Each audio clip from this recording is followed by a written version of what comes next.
So let's analyze the 7 benefits of sales teams embracing they ask, you answer.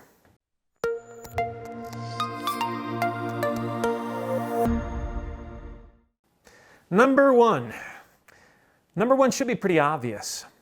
There is something magical about truly leaning into what a buyer wants. And as someone that is a sales professional myself, when we do that and we start listening more intently, we get to know the prospect and we get to know the customer on a level we never previously realized.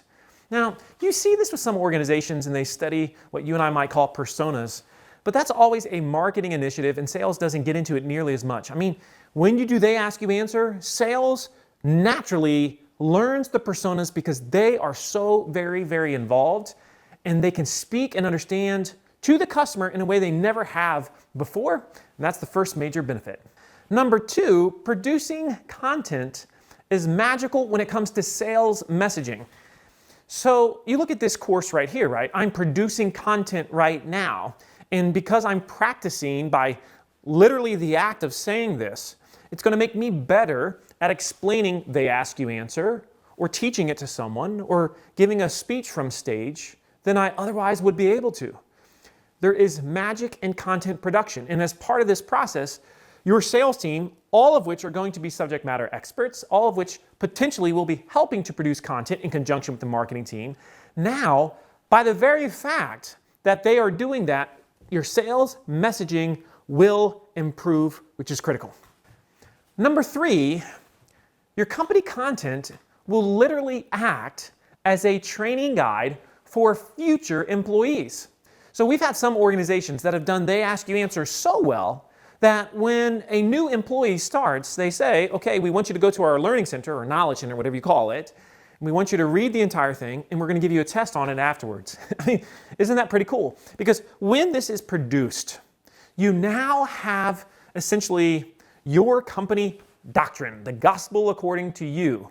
And there's a unified message that sales can say, well, this is how we said it. This is how we wrote it down. It becomes a beautiful training manual. Most sales organizations do not have that, at least not something that's nearly as robust as it could or should be. This will do just that, and that is number 3. Number 4 benefit of your sales team helping produce content is what we call assignment selling. And we're going to do a deep dive in assignment selling, but that's the process of using content in the sales process to dramatically shorten the sales cycle and increase closing rates by educating the buyer at a much faster rate. And we tend to use content much more if we help produce it. That's assignment selling. Number 5, sales teams can learn what prospects and customers truly care about before they enter the sales funnel. When we as a sales organization are embracing content and all that comes with it, now we can start to look at advanced analytics. We can see what content our buyers, our customers, our prospects are consuming before we meet with them. That gives us an entire story behind this buyer, what their hot buttons are, what matters to them.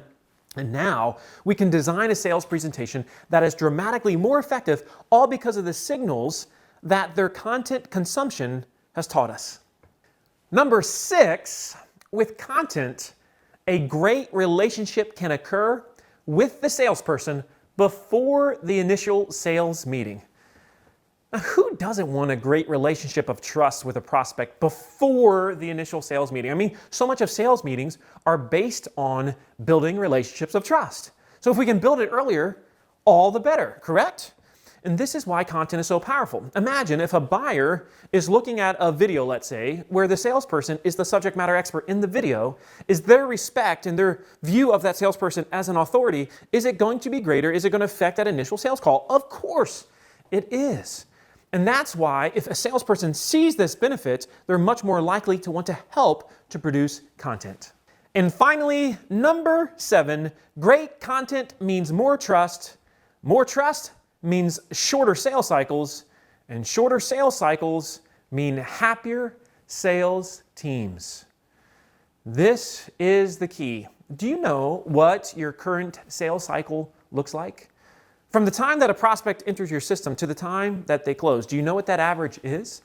It's amazing what we see happen again and again with organizations that embrace the ask you answer, how their average sales cycle changes and how it shortens and how when they believe, oh, it always takes at least a year from the time that we hear from a prospect for them to buy from us, how all of a sudden it becomes 8 months and then 6 months and maybe 4 months. This is what's possible with the sales cycle when content is consistently a part of it. And this is why, when you look at these 7 things, that your sales team must see the overall benefit, especially your sales manager and your leadership team, to a culture of content within the entire organization.